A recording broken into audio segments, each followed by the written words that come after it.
स्वः तस्य वितुर्वरेण्यं भर्गो देवस्य धीमहि धियो यो नः प्रचोदयात्। ओम शांति शांति शांति। आज मैं ईश्वर स्तुति प्रार्थना उपासना का जो 5वां मंत्र है, इसकी व्याख्या करने का प्रयास करूंगा। यह मंत्र इस प्रकार है। ओम येन देवरुग्रा पृथिवी चादिढ़ा येन स्वास्थ्यभीतं येनाकाः योऽन्तरिक्षे रजसो विमानाः कस्मै देवाय हविषा विधेम। इस मंत्र में यह कहा गया है, येन जिस परमपिता परमात्मा ने देव सूरज आदि जो भी है, उग्रा अर्थात उसे ऊंचा रखा है, उसमें तेज प्रदान किया है, उसमें आलोक दिया है, प्रकाश दिया है, प्रकाश भर दिया है, जिससे दिवाकर संपूर्ण संसार को प्रकाशित कर रहा है। यह चमकीले सूरज अपनी तेज से संपूर्ण संसार के लोगों को प्रकाश दे रहा है, संपूर्ण संसार को आलोकित कर रहा है। इसलिए ऐसे परमपिता परमात्मा को हमें धन्यवाद देना चाहिए। और आगे यह भी कहा गया है कि उसी परमात्मा ने जिसने हमें बनाया है, हमें जन्म दिया है, पृथ्वी चा दृढ़ा अर्थात पृथ्वी को मजबूत बनाया है, दृढ़ बनाया है, जिस पर हम रहते हैं, निवास करते हैं और जितने भी कार्य होते हैं, सारे कार्य करते हैं। यदि पृथ्वी मजबूत ना हो, कठोर ना हो, दृढ़ ना हो तो ये दब भी सकती है, क्योंकि पृथ्वी पर बहुत साभार है। लेकिन ईश्वर की ऐसी महिमा है कि पृथ्वी को ईश्वर ने बहुत दृढ़ बनाया है, मजबूत बनाया है और पृथ्वी सारे प्राणियों के भार को सहन कर रही है। ऐसे दयालु परमपिता परमात्मा को हमें धन्यवाद देना चाहिए और इसकी उपासना करनी चाहिए। आगे ये भी कहा गया है कि पृथ्वी को ठोस बनाया परमपिता परमात्मा ने और आगे का स्व सांसारिक सुखों को परमपिता परमात्मा ने स्थिर किया है। स्थितम अर्थात स्थिर किया है और आगे बताया येन नाकः अर्थात जिसने दुख रहित मोक्ष को स्थिर किया है। इसीलिए तो परमपिता परमात्मा ने हमें इस संसार में मोक्ष प्राप्त करने के लिए भेजा है, शुभ कर्मों के द्वारा। लेकिन हम क्या कर रहे हैं? अपने जीवन को विनष्ट कर रहे हैं, भोग विलासों में फंसकर अपनी लीला को समाप्त कर रहे हैं। ओ संसार के मनुष्यों, परमपिता परमात्मा ने हमें इस संसार में इसलिए नहीं भेजा है। शुभ कर्म करने के लिए भेजा है, अच्छे कर्मों के लिए भेजा है। जो परमपिता परमात्मा के नियमों का पालन करता है, उनके चरणों में बैठकर उसकी उपासना करता है, उसका कल्याण हो जाता है। इसलिए हमें परमपिता परमात्मा को धन्यवाद देना चाहिए, जिस ईश्वर ने, जिस परमात्मा ने ये हमें मानव का चोला दिया है। आगे ये मंत्र ये बता रहा है, यो अंतरिक्षे रजसो विमाना, अर्थात जो अंतरिक्ष आकाश में जो है, रजसः अर्थात परमाणुओं का विशेष मान में रखने वाला जो परमपिता परमात्मा है, ऐसे सुख स्वरूप परमात्मा की हमें उपासना करना चाहिए।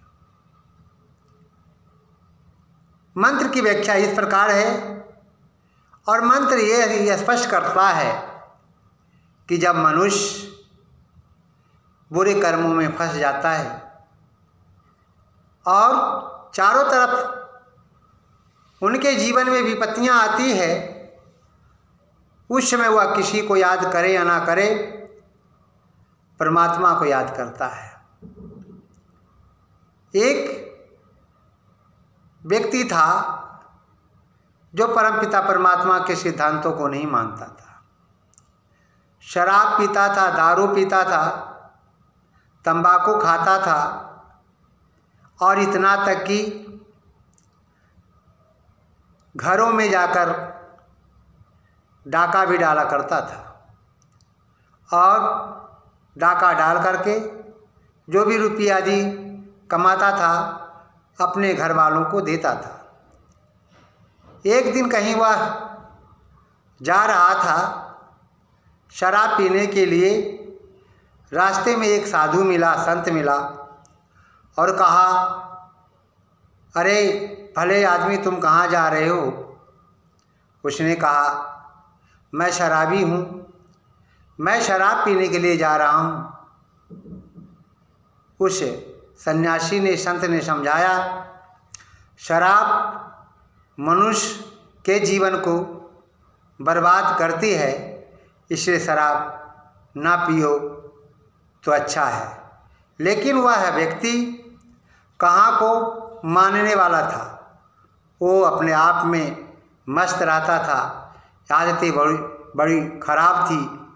एक दिन ऐसा हुआ, शराब पिया, शराब के नशे में कहीं वो जा रहा था, और रास्ते में कोई नवयुवती मिली, उसे परेशान किया।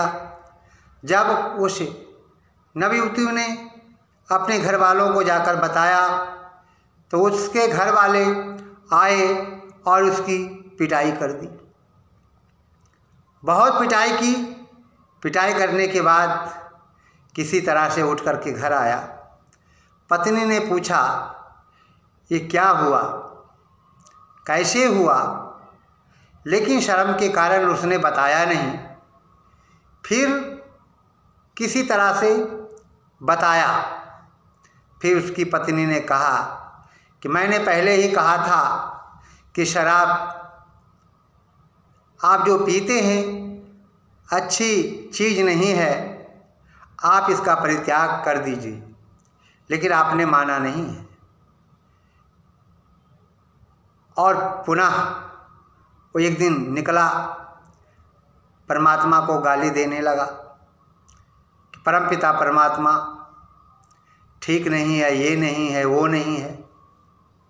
जैसे ही आगे वो बढ़ता है, एक और उससे भी ज़्यादा बदमाश मिल जाता है, उसे गाली देने लगता है।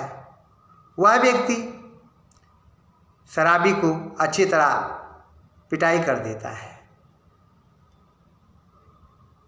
कहने का आशय यह है कि यहाँ पर परमपिता परमात्मा ने अपने उग्र स्वभाव को अपनाया और उस शराबी की इसलिए ऐसी दशा हुई। जो मनुष्य जैसा कर्म करता है परमात्मा उसे वैसा ही फल देता है। एक दिन ऐसा हुआ, यही व्यक्ति कहीं जा रहा था, एक वृक्ष के नीचे एक सन्यासी बैठा हुआ था, वहाँ पर जाकर के बैठ गया। वो ध्यान में सन्यासी बैठा हुआ था। जब कुछ देर के बाद सन्यासी का ध्यान टूटा तो देखता है मेरे आगे एक बैठा हुआ व्यक्ति है। उसने पूछा, तुम कौन हो? सारी बात उसने बता दी कि मैं शराबी हूँ।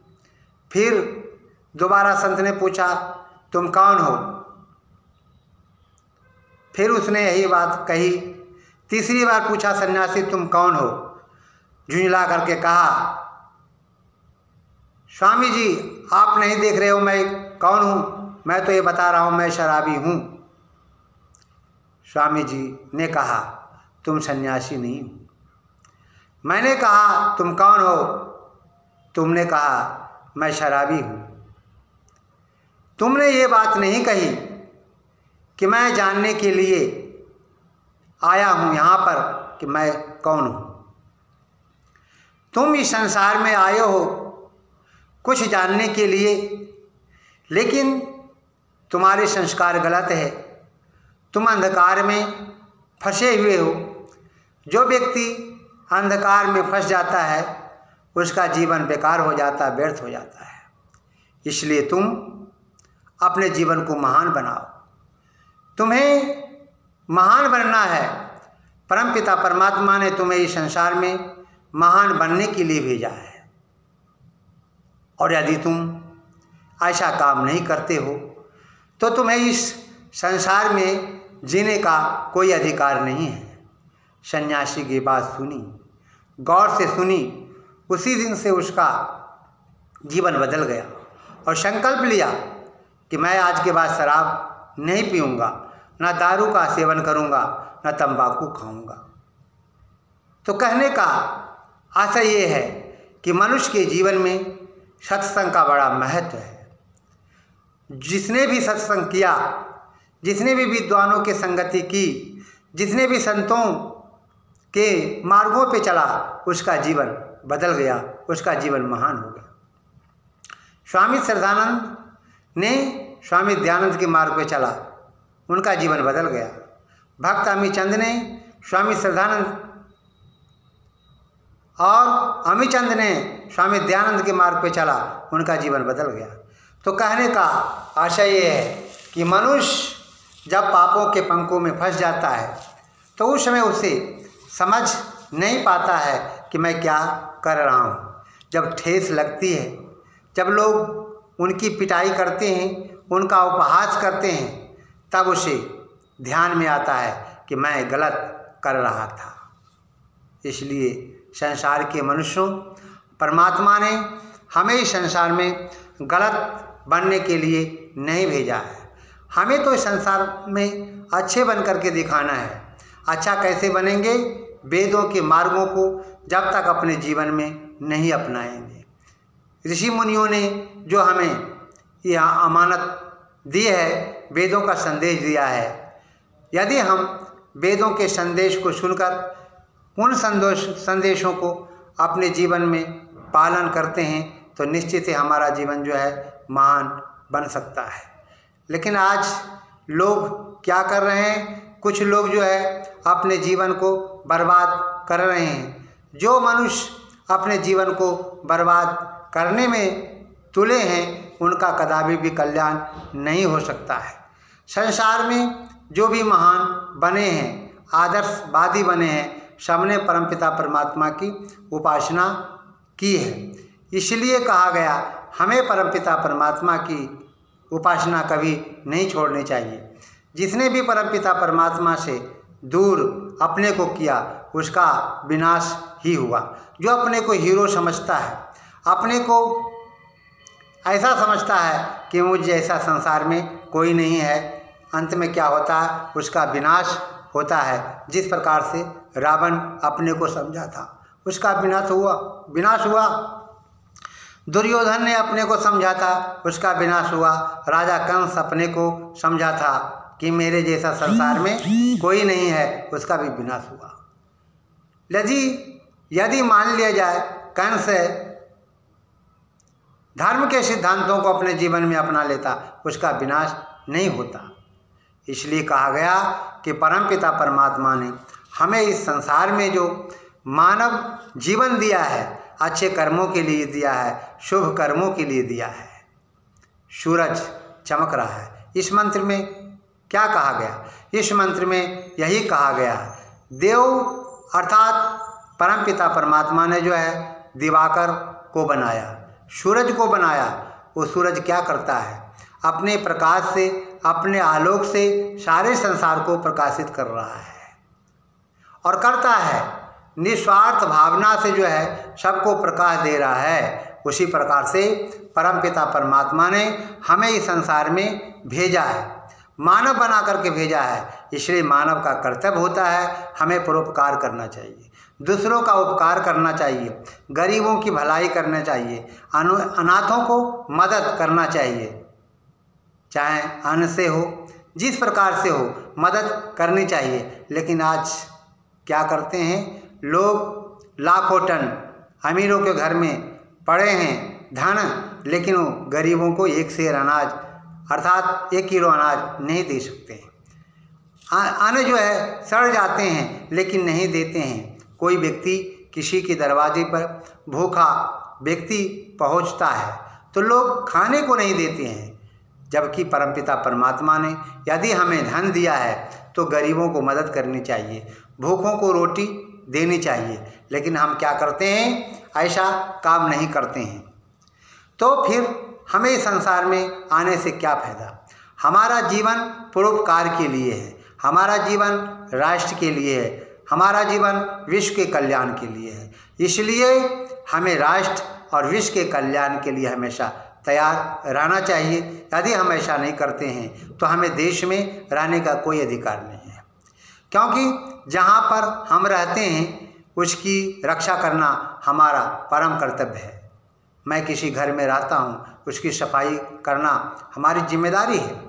हमें जिम्मेदारी समझ करके जो है ऐसा कार्य करना चाहिए, लेकिन हम नहीं करते हैं। ठीक उसी प्रकार से जिस देश में हम रहते हैं उस देश की रक्षा करना हमारा प्रथम कर्तव्य है। हमें रक्षा करनी चाहिए। हमारी वैदिक संस्कृति मूल संस्कृति है। ये वैदिक संस्कृति भारत की ही संस्कृति नहीं है, बल्कि पूरे विश्व की संस्कृति है।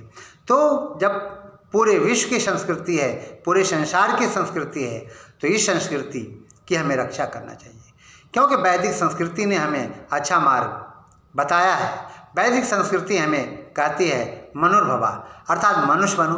तो हम मनुष्य किस प्रकार से बन सकते हैं? जब तक वेदों के सिद्धांतों को अपने जीवन में नहीं अपनाएंगे। इस मंत्र में यही कहा गया, स्तुति के रूप में जो है हम परमपिता परमात्मा से प्रार्थना करते हैं और ईश्वर से ही प्रार्थना करते हैं, हे ईश्वर हमारा जीवन कल्याणमय हो। तो हमारा जीवन किस प्रकार से कल्याणमय हो सकता है? चीनी चीनी कहने से जो है मुंह मीठा नहीं होता है। जब तक हम चीनी को मुंह में नहीं लेते हैं तब तक हमारा मुंह मीठा नहीं हो सकता है।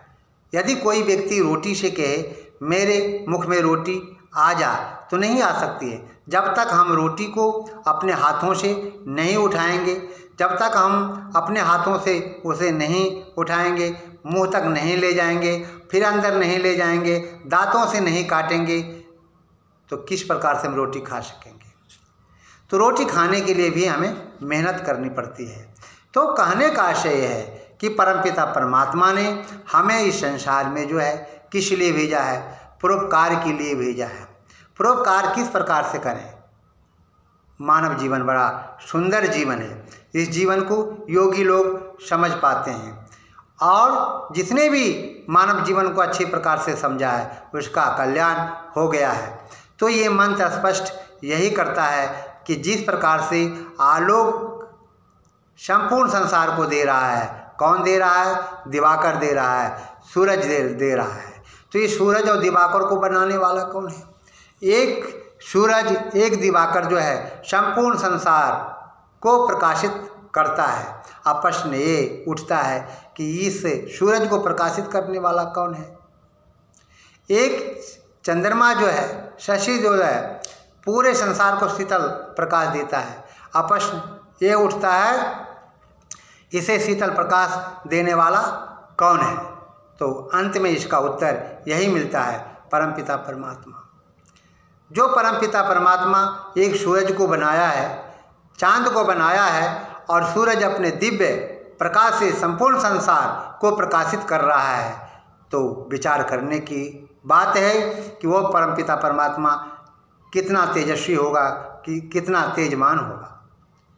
वह तो दिवाकरों के भी दिवाकर है, जो संपूर्ण ब्रह्मांड को प्रकाशित कर रहा है। ऐसे परोपकारी परमपिता परमात्मा को हमें नहीं भूलना चाहिए। यदि हम भूलते हैं तो ये अच्छा काम नहीं करते हैं, अनुचित कार्य कर रहे हैं। इसलिए वो दुनिया के लोगों, परमपिता परमात्मा ने जो हमें बनाया है, मनुष्य का शरीर दिया है, मनुष्य का चोला दिया है, इस चोले से अच्छा काम करो, शुभ काम करो, जिससे आने वाली पीढ़ी जो है तुम्हें याद करे और कहे किसी ने मुझे जो है अच्छा मार्ग बताया है।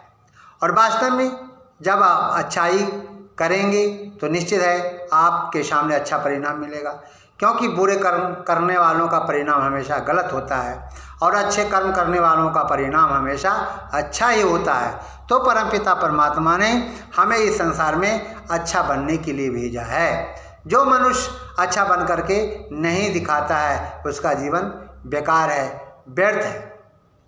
तो मैं अभी चर्चा कर रहा था, कुछ लोग तो ऐसे भी कहा करते हैं कि परमपिता परमात्मा संसार में है ही नहीं, ये प्रकृति स्वतः बनी है, ये सूरज स्वतः बना है, ये पृथ्वी अपने आप बन गई है। लेकिन विचार करने की बात है, विचारणीय विषय है। जब एक वस्तु को हम बनाते हैं तो किसी भी वस्तु को बनाने वाला कोई होता है। बिना किसी के द्वारा बनाए गए कोई वस्तु नहीं बन सकती है। तो एक छोटी सी वस्तु को बनाने वाला कोई व्यक्ति है। जैसे मकान है तो मकान को बनाने वाला कोई व्यक्ति है। जब तक किसी ने मकान को नहीं बनाया तब तक वह मकान नहीं बन सकता है। ठीक इसी प्रकार से परमपिता परमात्मा ने सूरज बनाया है, चांद बनाया है, पृथ्वी बनाया है, सागर बहाया है, नदियाँ बहाई है और सब परोपकार कर रहे हैं। नदियाँ भी परोपकार करती है, आने जाने वाले पथिकों को जल देती है, जल पिलाती है। समुद्र भी कल्याण कर रहा है, पृथ्वी भी कल्याण कर रही है, सूरज भी अपने दिव्य लोक से, दिव्य प्रकाश से जो है सारे संसार को प्रकाशित कर रहा है। तो सभी लोग जो है, सभी वस्तुएं जो है, जितने भी जो है प्रकृति प्रदत्त वस्तुएं हैं, सभी जो है अपने अपने कार्यों में लगे हुए हैं। वृक्ष देखिए, जब व्यक्ति परेशान हो जाता है धूप से तो क्या करता है, उसमें वृक्ष के नीचे जाके बैठता है, आराम करता है, उसकी छाया का आनंद लेता है। तो कहने का आशय है कि सभी जितनी भी वस्तुएं हैं सब में जो है परोपकार की भावना है। तो मनुष्य को परमपिता परमात्मा ने सर्वश्रेष्ठ बनाया है। जब परमपिता परमात्मा ने मानव जीवन को सर्वश्रेष्ठ बनाया है तो हमारा परम कर्तव्य होता है कि हम अच्छे काम करें, शुभ काम करें। पहले शुभ काम क्या है? वह शुभ काम है सर्वप्रथम ईश्वर को याद करना। सर्वप्रथम हम सुबह उठ करके परमपिता परमात्मा को याद करें। जो मनुष्य परमपिता परमात्मा को याद करता है कहते उसका जीवन महान बनता है। यह मेरा पहला कर्तव्य है कि हमें सुबह उठ करके प्रातः काल उठ करके सर्वप्रथम ईश्वर की उपासना करना चाहिए, ईश्वर को याद करना चाहिए। उसके बाद जो भी दिनचर्या हमारी है उसे पूरा करके जो है हमें संध्या बंदन या हवन आदि करना चाहिए। यदि मान लीजिए आपके पास सामग्री नहीं है तो परमपिता परमात्मा की उपासना तो कर ही सकते हैं। इसलिए तो हम सुबह शाम संध्या करते हैं। संध्या का मतलब क्या है? सब माने अच्छी प्रकार से, ध्यान माने ध्यान करना। जब हम अच्छी प्रकार से परमपिता परमात्मा का ध्यान करते हैं वह संध्या कहलाती है। और इस मंत्र में यही कहा है। वो संध्या क्या है? यही स्तुति है। हम परमपिता परमात्मा की स्तुति करते हैं और स्तुति में हमें मांगना चाहिए, क्या मांगना चाहिए कि हे परमपिता परमात्मा हमारी बुद्धि पवित्र हो। जब मनुष्य की बुद्धि पवित्र हो जाती है तो मनुष्य के जीवन में किसी प्रकार की कोई बाधाएं नहीं आती है। वो मनुष्य भटकता नहीं है, गिरता नहीं है, चरित्र से कभी नहीं गिरता है। जिस व्यक्ति की बुद्धि पवित्र रहती है वो व्यक्ति चरित्र से कभी नहीं गिरता है। तो कहने का आशय है कि हम ईश्वर से स्तुति के रूप में हमेशा यही मांगें और मांगना चाहिए कि हे ईश्वर हमारी बुद्धि पवित्र हो। और जिस मनुष्य की बुद्धि पवित्र हो जाती है तो कहना ही क्या है कि संसार उसे नमन करता है, पूरी दुनिया उसे नमन करती है और फिर पुनः उसके बताए चिन्हों पे सारी दुनिया चलती है। स्वामी दयानंद सरस्वती क्या करते थे? सर्वप्रथम उठ करके ईश्वर की उपासना करते थे और जब ईश्वर की उपासना करते थे सोते समय भी ईश्वर की उपासना करते थे और ईश्वर को याद करके तभी जो है वो बिस्तर पर लेटते थे, सोते थे। तो कहने का आशय ये है कि वह परमपिता परमात्मा दयालु है। सुबह शाम हमें परमपिता परमात्मा को जरूर याद करना चाहिए। माना कि हमारे अंतःकरण में किसी प्रकार के दुर्गुण दुर्व्यसन उत्पन्न भी अगर हो तो उसे संकल्प शक्ति के द्वारा जो है, ईश्वर की उपासना के द्वारा जो है हटाने का प्रयास करना चाहिए और अपने जीवन को पवित्र बनाने का प्रयास करना चाहिए। इति ओम।